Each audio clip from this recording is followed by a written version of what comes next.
Let's make chicken drums. Wash chicken drums first. Add olive oil in a dish with chicken drums.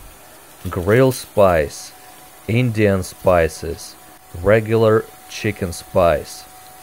Add everything, mix everything together like this. Wash and cut potatoes into 4 pieces, potato wedges.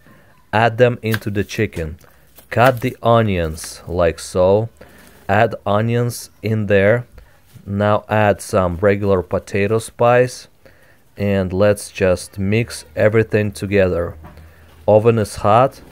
Put the dish in to the oven 200 degrees for 15 minutes. Now let's cut some dill and some green onions. After 15 minutes, wow, looks so delicious. Let's check the meat. Cooked perfectly.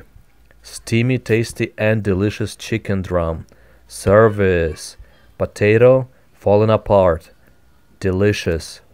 Put some dill and green onions on top. Taste it. Wow, yummy and delicious. Like, share and subscribe, my friend.